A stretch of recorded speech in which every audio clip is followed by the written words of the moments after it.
Hello everyone. बच्चे हम लोग FCT1 डिस्कस करेंगे, सेट 1 FCT1 का। ठीक है, इसमें आपके पास वैट के 10 मार्क्स रहते हैं और रेस्ट जो है आपका 15 क्वेश्चन FCT के रहते हैं। ठीक है, इसमें देखिए बच्चे, जो फर्स्ट क्वेश्चन पूछा है सेक्शन बी में, photosynthetic pigment found in the chloroplast occur in, है ना। ये क्या कह रहा है कि जो फोटोसिंथेटिक पिगमेंट है, तो फोटोसिंथेटिक पिगमेंट क्लोरोप्लास्ट में कहाँ पाया जाता है ना। तो सबसे पहले हम लोग देखेंगे, देखिए जैसे हम यहाँ पर इसका सोल्यूशन देखेंगे, क्वेश्चन नंबर 1 का सोल्यूशन देखेंगे। क्या है क्वेश्चन नंबर 1 का सोल्यूशन? मतलब फोटोसिंथेटिक पिगमेंट की लोकेशन बतानी है आपने।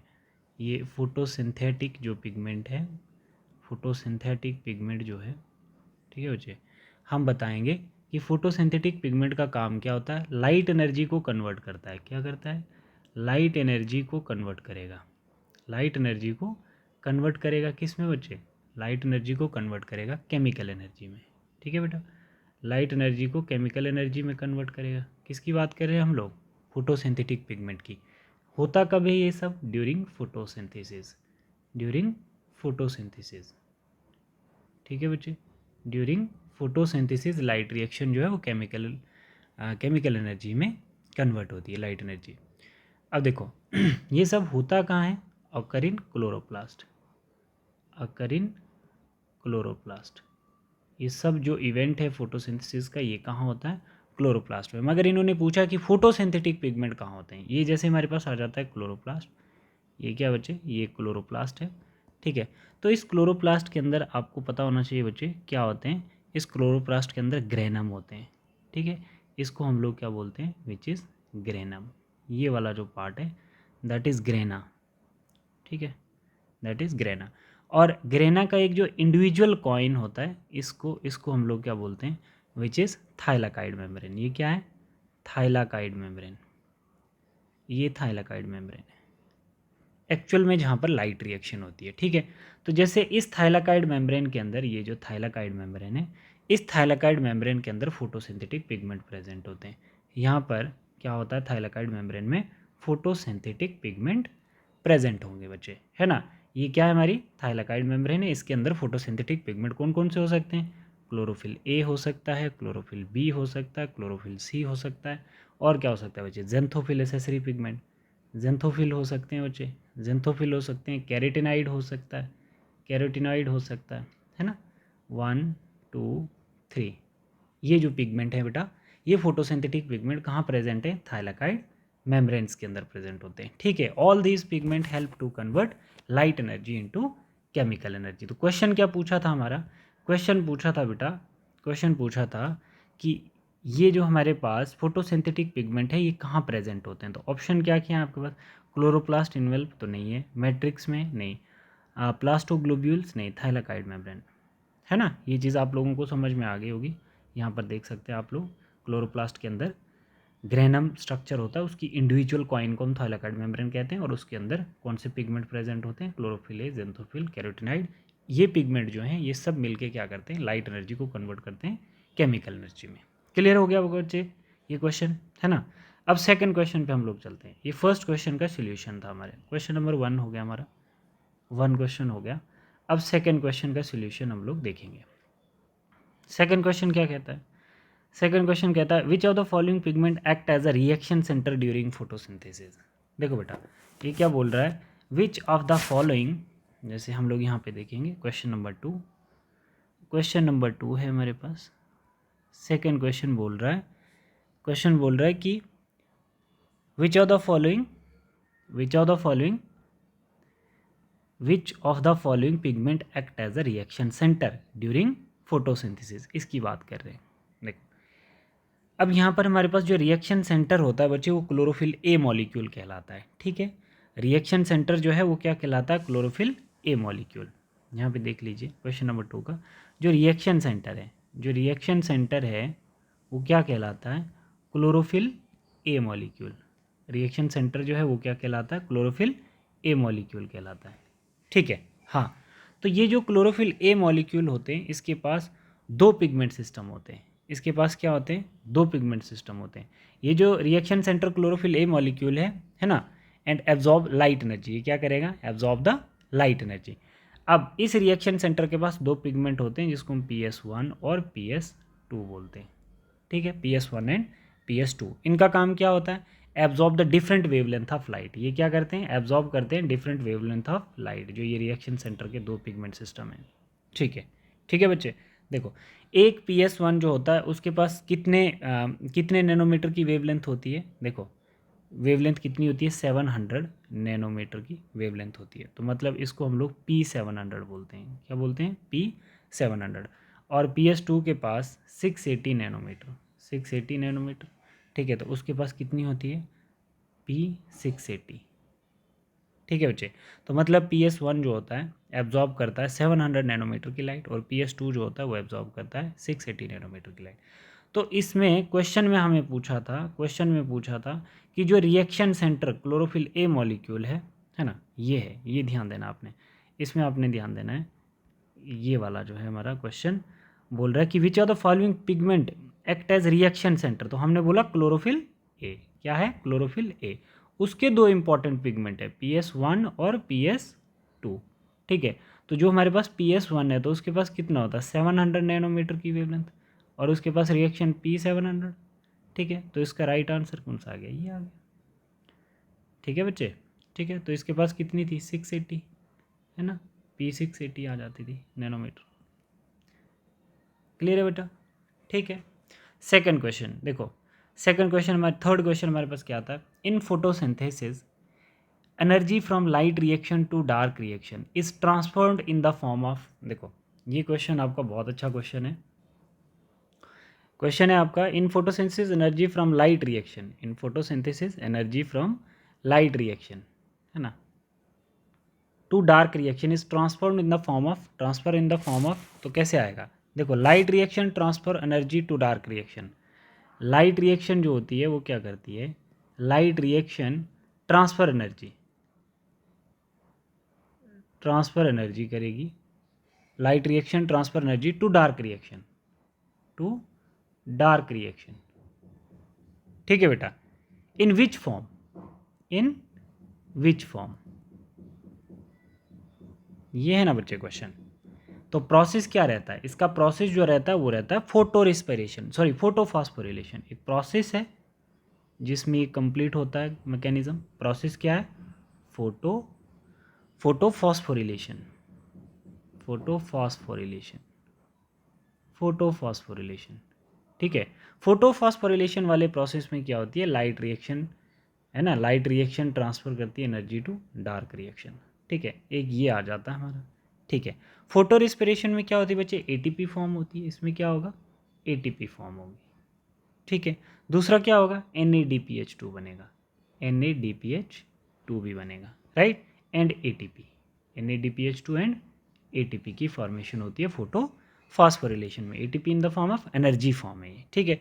तो यहाँ पर ये जो ATP है, ATP जो है ये एनर्जी फॉर्म है, और ये जो NADPH है ये डार्क रिएक्शन में यूज़ होता है एज अ एसेम्बलेटरी पावर, ठीक है। ये डार्क रिएक्शन में यूज़ होगा, डार्क रिएक्शन में यूज़ होता है एज अ एसेम्बलेटरी पावर।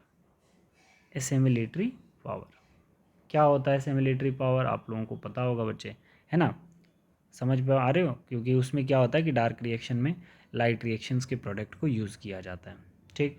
तो हम लोगों को क्वेश्चन यहाँ पे पूछा था, in photosynthesis energy from light reaction to dark reaction is transformed in the form of, transform in the form of ATP, ठीक है।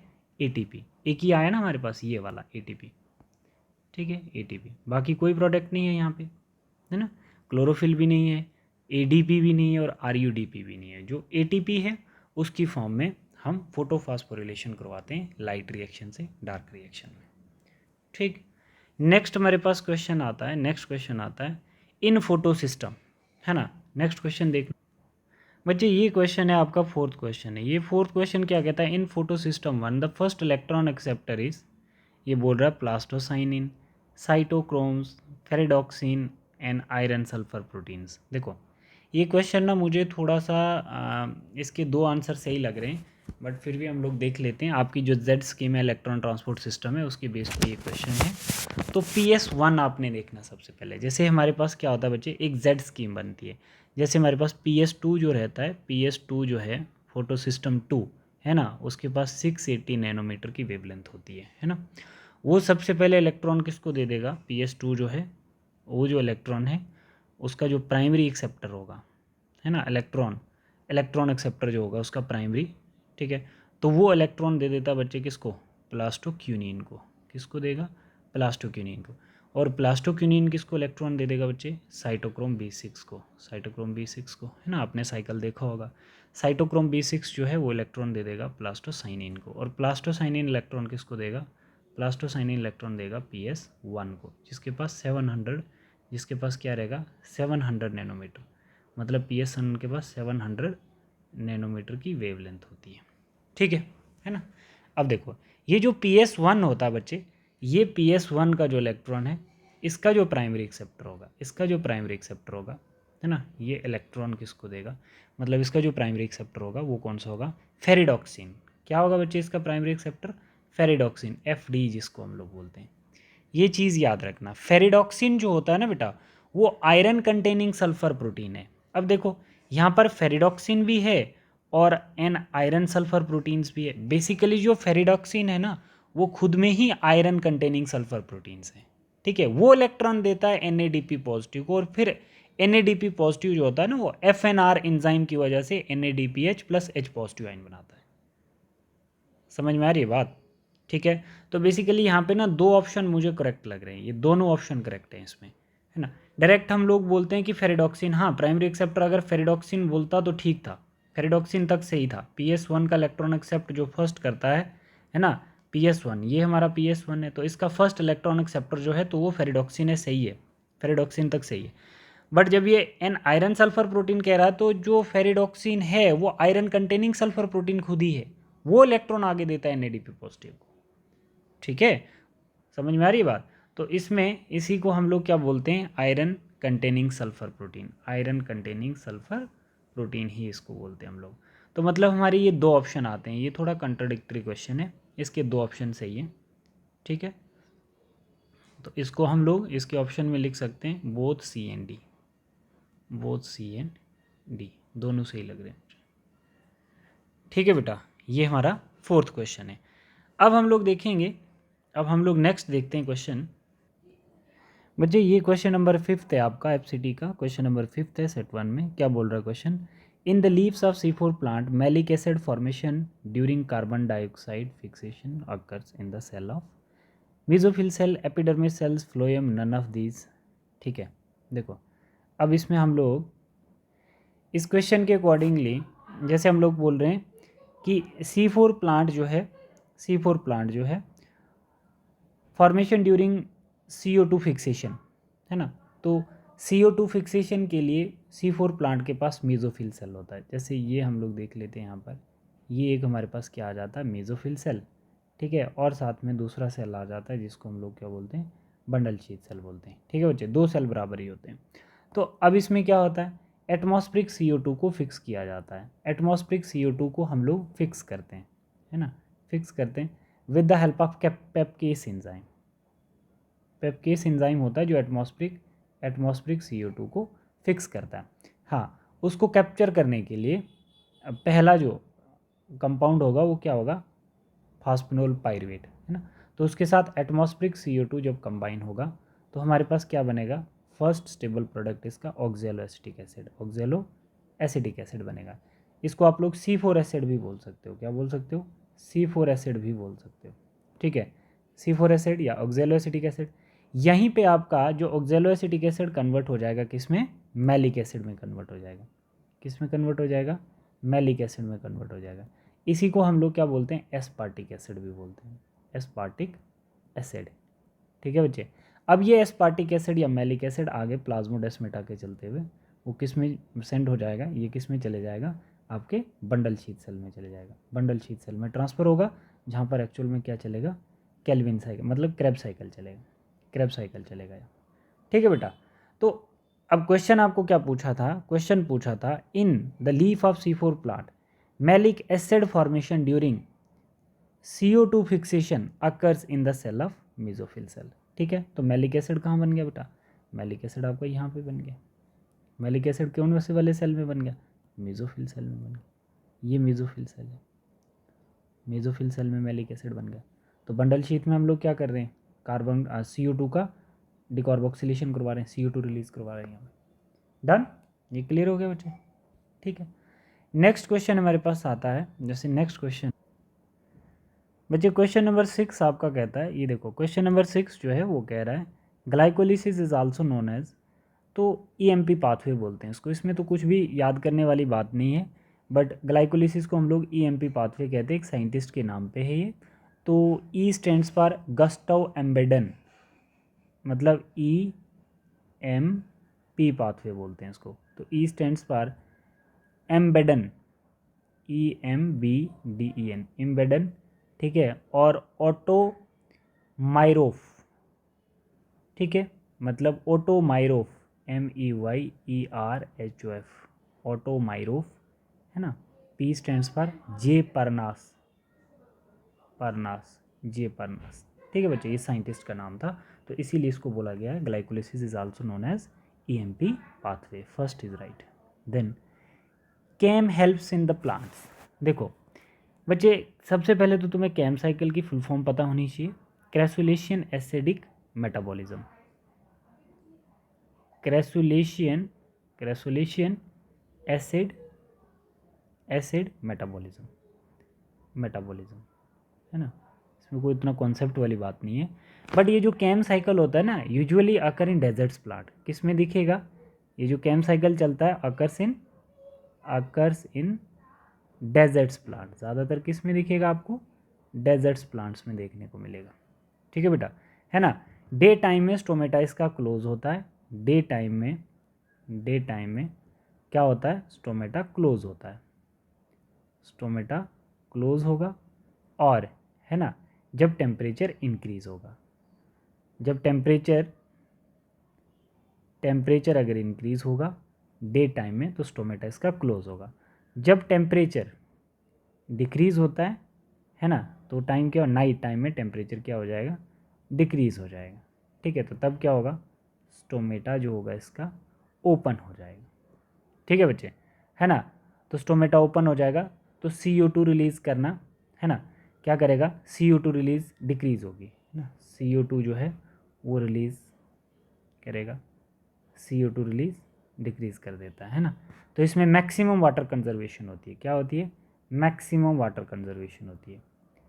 आप ये बात क्यों नहीं समझते हो कि डेजर्ट्स पे दिन के टाइम में बहुत ज़्यादा टेम्परेचर होता है, अगर वो उस टाइम स्टोमेटा ओपन करेगा तो क्या हो जाएगा? ज़्यादा से ज़्यादा ऑक्सीजन मॉलिक्यूल इसके रिलीज़ हो जाएंगे। तो डेजर्ट्स पे बारिश लगती नहीं है, तो उसके चलते हुए क्या होगा? मतलब बारिश कम लगती है, तो उसको ज़्यादा से ज़्यादा पानी को कंजर्व करके रखना है ना अपने पास।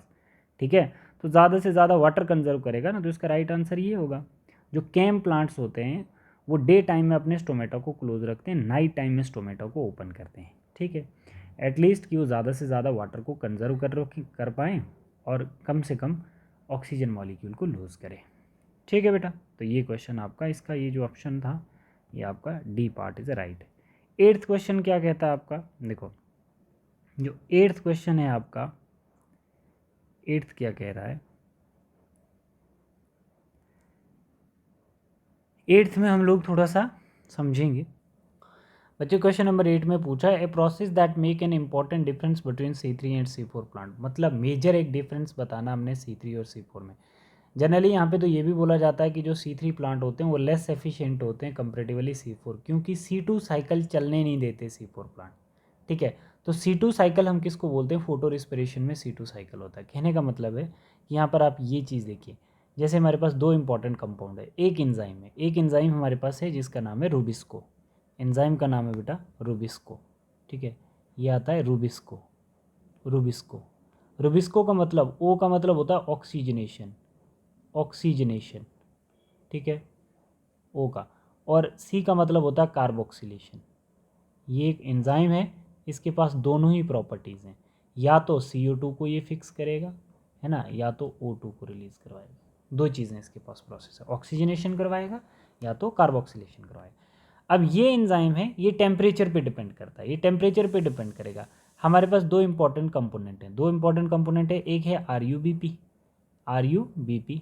एक R U B P 5 carbon compound sugar है, और एक हमारे पास क्या बच्चे, एक हमारे पास है फास्फोग्लाइकोलिक एसिड, फास्फोग्लाइकोलिक एसिड या ग्लाइकोलेट बोलो, ग्लाइकोलिक एसिड। ठीक है, ये 2 कार्बन कंपाउंड है, वो 5 कार्बन कंपाउंड है। अब देखो, अगर हमारे पास टेम्परेचर ज़्यादा होगा, है ना, ये जैसे हमारे पास क्या आ जाता है, ये मेसोफिल सेल है। ठीक है, ये एक हमारे पास क्या है, मेसोफिल सेल है, इसको हम ऐसे लिख देते हैं, ये हमारे पास आ जाता है एक मेसोफिल सेल, ये मेसोफिल सेल, ये मेसोफिल सेल आ गया। ठीक है, अब मेसोफिल सेल के अंदर देखो, अगर CO2 की कंसंट्रेशन ज़्यादा होगी, अगर CO2 की कंसंट्रेशन ज़्यादा होगी, ठीक है, तो ये रुबिस्को क्या करेगा, ये रुबिस्को क्या करेगा, ये रुबिस्को सिंपल यहाँ पर RuBP के साथ CO2 को कंबाइन करेगा, RuBP CO2 के साथ कंबाइन होके, है ना, तो मेसोफिल सेल में क्या करवा देंगे, ये CO2 के साथ कंबाइन करके मेसोफिल सेल के अंदर क्या होगा, 3PGA बन जाएगा, 3 फास्फोग्लिसरिक एसिड बन जाएगा। ठीक है बच्चे, और इससे नॉर्मल फोटोसिंथेसिस होती है, नॉर्मल फोटोसिंथेसिस होती है, ध्यान रखना क्या बोला, नॉर्मल फोटोसिंथेसिस होती है। मतलब RuBP के साथ जब CO2 जुड़ता है ना, तो हमारे पास क्या बन जाता है, 5 कार्बन से एक कार्बन हो गया, तो 3 मॉलिक्यूल मतलब 6 कार्बन कंपाउंड बन गया है। ठीक है, तो मतलब 6 कार्बन कंपाउंड 3PGA बन गया हमारा। बट कब, जब हमारे पास टेम्परेचर कैसा है, मतलब टेम्परेचर नहीं, कंसंट्रेशन CO2 की मेसोफिल के अंदर ज़्यादा है, तो यहाँ पर क्या हुआ, है ना, फोटोसिंथेसिस हुई। अगर हमारे पास मेसोफिल के अंदर CO2 की कंसंट्रेशन कम हो जाती है, CO2 की कंसंट्रेशन कम हो जाती है और O2 की कंसंट्रेशन ज़्यादा हो जाती है, और उस समय RuBP के साथ क्या हो जाएगा, O2 बाइंड हो जाएगा, और O2 बाइंड होके क्या बना देगा, फास्फोग्लाइकोलिक एसिड 2 कार्बन कंपाउंड। इसको डबल वेस्टफुल प्रोसेस कहते हैं, है ना, इसको C2 साइकिल भी बोल सकते हो आप लोग, दैट इज C2 साइकिल। और जब C2 साइकिल चलता है तो इसमें ATP वेस्ट होते हैं, वेस्टफुल प्रोसेस होता है, ये कैसा होता है, वेस्टफुल प्रोसेस होता है। तो क्वेश्चन में क्या पूछा था, क्वेश्चन में पूछा था कि इन दोनों में क्या डिफरेंस था, a process that makes important difference between C3 and C4। मतलब सिंपल सी बात है कि जो C3 होता है, C3 साइकिल जो होता है उसमें ये दोनों चल जाते हैं, C3 में दो चल जाते हैं, C2 साइकिल भी चल जाता है और C3 साइकिल मतलब 3PGA C3 साइकिल भी चल जाता है। बट C4 प्लांट में कभी भी C3 साइकिल नहीं चलता है, C4 प्लांट में कभी भी C2 साइकिल नहीं चलता है, ये वाला साइकिल नहीं चलता है। तो मतलब मेजर डिफरेंस क्या, photo respiration. Photo respiration C4 plant में कतई नहीं होती है, बट C3 प्लांट में फोटो रिस्पिरेशन हो जाती है फोटोसिंथेसिस के साथ। समझ में आ गई बात बच्चे, ठीक है। क्वेश्चन नंबर 9 क्या कहता है, क्वेश्चन नंबर 9 जो है हमारे पास, which element is located at the centre of porphyrin ring in chlorophyll. तो सबसे पहले आपको पता होना चाहिए बच्चे कि जो क्लोरोफिल की रिंग होती है वो कैसे होती है, मतलब उसमें एक मैग्नीशियम आयन जो होता है, एक जो उसमें मैग्नीशियम आयन होता है वो सेंटर में होता है ना। ये तो बहुत बड़ी रिंग होती है, इसमें टेल बनती है, जैसे ये मैग्नीशियम आयन जो है Mg2 पॉजिटिव, तो इसके सराउंडिंग में नाइट्रोजन होते हैं, ऐसे ऐसे होते हैं नाइट्रोजन। ठीक है, ऐसे 4 नाइट्रोजन प्रेजेंट होते हैं। ठीक है, तो अब हम लोग यहाँ पे क्या पूछा गया है कि ये जो इम्पोर्टेंट हमारे पास मैंगनीज होता है, पोटाशियम होता है या कैल्शियम होता है, तो ये जो पोरफायरिन रिंग है ये क्या है, ये पोरफायरिन रिंग होती है क्लोरोफिल की। बट इसके साथ कैसे होते हैं, इस नाइट्रोजन के साथ डबल बॉन्ड होते हैं। ठीक है, इधर सिंगल बॉन्ड होता है, इधर सिंगल बॉन्ड होता है, इधर से ऐसे स्ट्रक्चर बनेगा। ठीक है, तो ये बहुत बड़ा स्ट्रक्चर बनता है, इसमें टेल भी बनती है।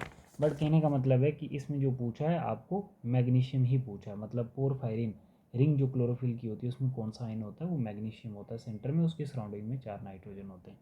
ये बात क्लियर होगी बेटा, ठीक है। दूसरा बोल रहा है ऑक्सीडेशन ऑफ वन मॉलिक्यूल, क्या बोल रहा है, on oxidation of one molecule of glucose ATP is produce through aerobic respiration. तो इसमें ना थोड़ा सा आप लोगों ने ध्यान रखना है कि ये क्वेश्चन क्या कह रहा है। अब इस क्वेश्चन में इसने क्या क्या बोला है कि oxidation of one molecule of glucose dash ATP is produce through aerobic respiration. तो एरोबिक जब कॉन्सेप्ट लगाया है तो क्या बनता है, देखो मैं आपको बता देता हूँ। जैसे हम लोग बोलते हैं ग्लूकोज का ब्रेकडाउन जब हम करते हैं तो हमारे पास ग्लूकोज 6 फॉस्फेट से हम लोग क्या बनाते हैं, सीधा ही उसका पायरुविक एसिड बनाते हैं ना, 2 pyruvic acid, 2 molecule pyruvic acid. ठीक है, ग्लूकोज 6 फॉस्फेट से हम लोग क्या बनाते हैं, पायरुविक एसिड बनाते हैं ना। तो इसके बीच में हमारे पास क्या होते हैं, 2 ATP प्रोड्यूस होते हैं। क्या होते हैं, 2 ATP प्रोड्यूस होते हैं। फिर उसके बाद हम लोग क्या करते हैं बच्चे, ये जो हमारे पास है ये पायरुविक एसिड जो है ये आगे किस में एंटर करेगा, एसिटाइल कोएंजाइम में, एसिटाइल कोएंजाइम में एंटर करेगा। ठीक है, तो एसिटाइल कोएंजाइम में यहाँ पर भी हमारे पास 2 NADPH प्रोड्यूस होंगे, NADH प्रोड्यूस होंगे, P नहीं NADH। ठीक है बच्चे, यहाँ पर भी 2 NADH प्रोड्यूस होंगे।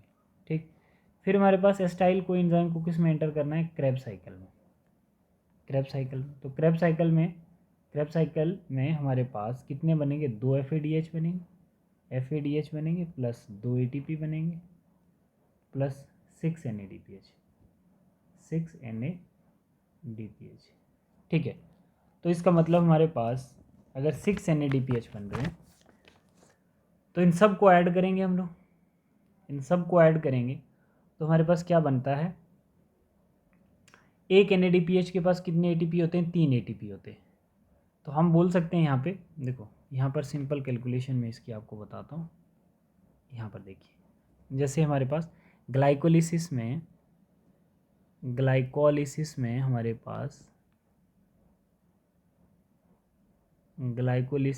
पास क्या बनते हैं, डायरेक्ट 2 ATP बनते हैं, ठीक है, और 2 ATP और क्या बनेगा जिसको हम SLP बोलते हैं।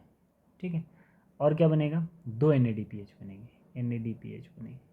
ठीक है बच्चे, ठीक है। अच्छा, फिर हमारे पास जो लिंक रिएक्शन होती है ऑक्सीडेटिव फास्फोरिलेशन वाली लिंक रिएक्शन, उसमें कितने बनते हैं, 2 NADPH बनते हैं, NADPH। ठीक है बेटा, ठीक है। फिर उसके बाद हमारे पास ग्लाइकोलिसिस का एंड प्रोडक्ट क्या है, पायरुविक एसिड, और पायरुविक एसिड ये आ जाता है ग्लाइकोलिसिस का एंड प्रोडक्ट पायरुविक एसिड, और उसके बाद आती है लिंक रिएक्शन के बाद आएगा हमारा क्रेब्स साइकिल। क्या आएगा, क्रेब्स साइकिल। तो क्रेब्स साइकिल में हमारे पास कितने बनते हैं बेटा, 3 NADH, ठीक है, और एक बनता हमारे पास FADH। ठीक है, तो मल्टीप्लाई 2 मॉलिक्यूल करेंगे तो 6 हो गए ये, और 6 NADH हो गए प्लस 2 FADH हो गए। ठीक है बेटा, और क्या हो गया, मतलब एक ATP बनता है, तो मतलब 2 ATP बन गए, 2 मॉलिक्यूल हैं। ठीक है, तो टोटल कैलकुलेट करो आप लोग कितने बन गए, 6 के पास कितने होते हैं, मतलब 6 NADPH तो 18 ATP, तो एक FADH के पास 2 होते हैं, तो कितने हो गए 22, और 2 कितने हो गए 24। देखो ध्यान दो थोड़ा सा, ये कितने हो गए 24 हो गए, और लिंक रिएक्शन में 2 हैं, है ना, तो 2 को मल्टीप्लाई कर देंगे हम लोग, 2 NADPH को मल्टीप्लाई करेंगे हम लोग, तो कितने हो गए 6, तो 24 और 6 कितने हो गए 30 हो गए।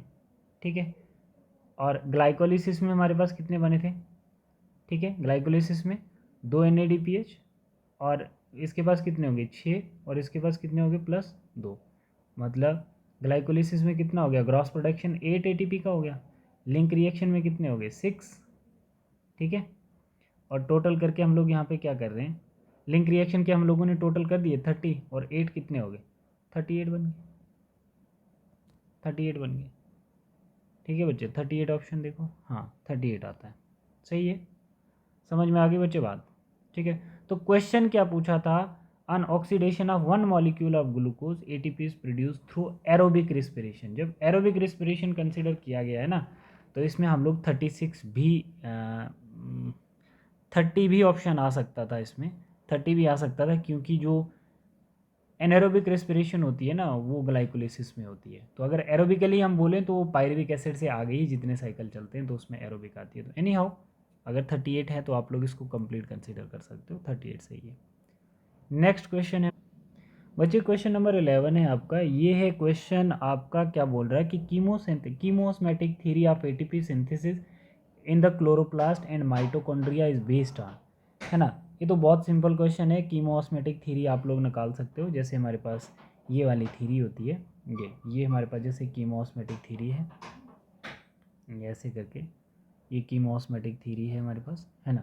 तो इसके केस में क्या होता है, ये कीमोऑस्मेटिक थ्योरी में यहाँ पर देखिए, यहाँ पे देखो, जैसे हमारे पास ये वाला पार्ट जो होता है, इसको हम लोग क्या बोलते हैं, थाइलाकाइड मेम्ब्रेन बोलते हैं। क्या बोलते हैं इसको, थाइलाकाइड मेम्ब्रेन। ये थाइलाकाइड मेम्ब्रेन है, ठीक है।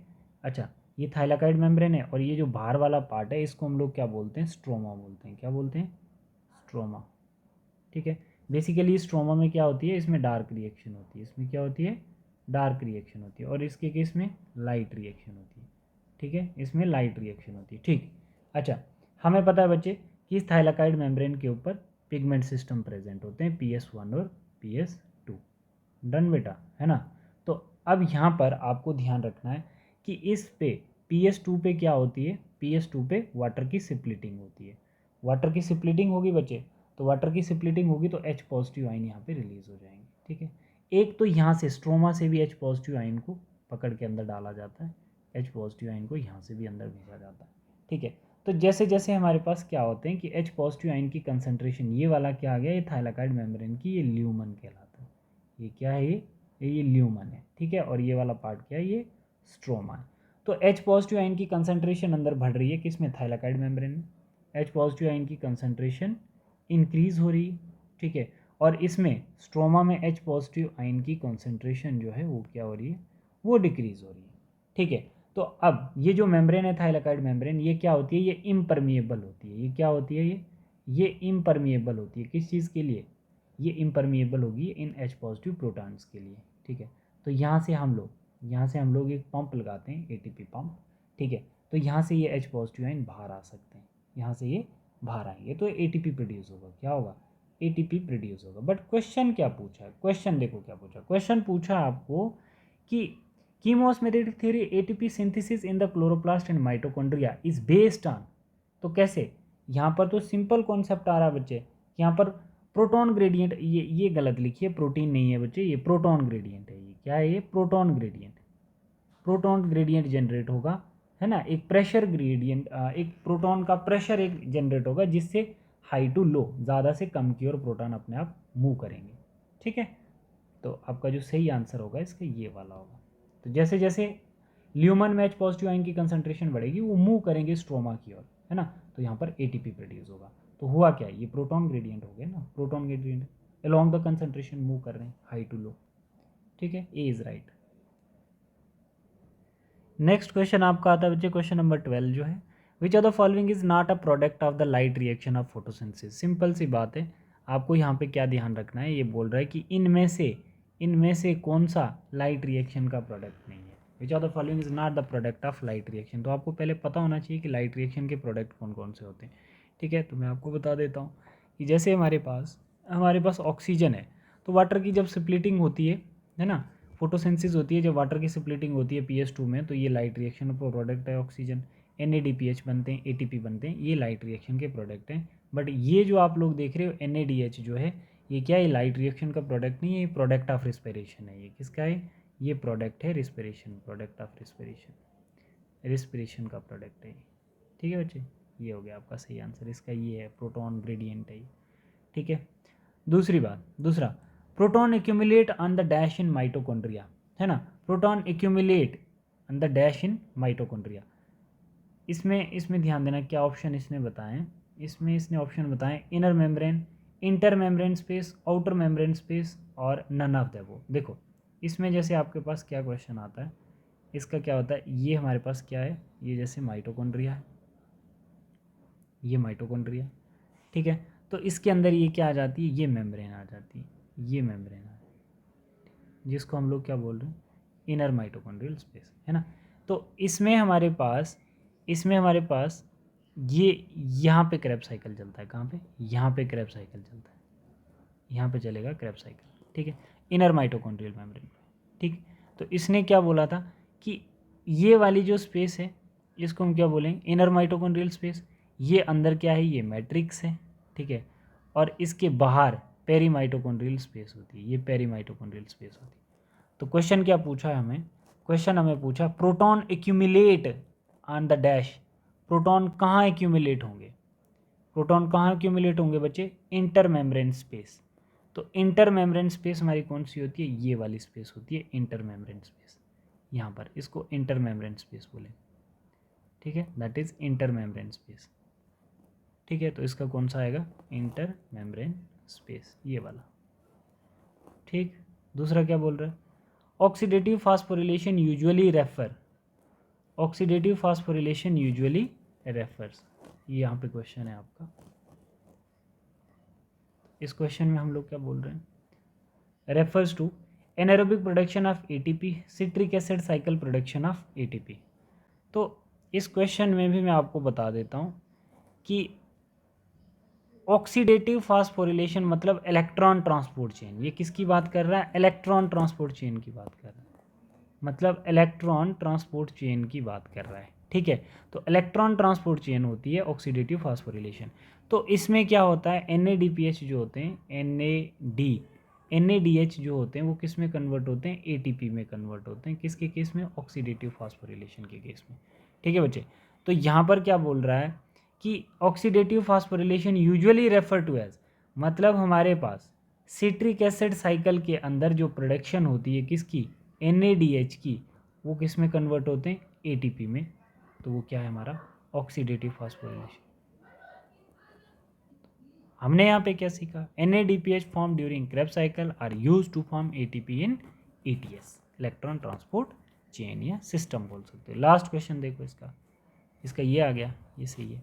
लास्ट देखो, the process of cell respiration is carried out by, the process of cell respiration is carried out by mitochondria. ये तो सिंपल सी बात है, रिपीट हो गया क्वेश्चन, ठीक है बेटा। तो ये हमारा सॉल्यूशन बना है हमारा FCT1 का, है ना, सेट 1 FCT, ठीक।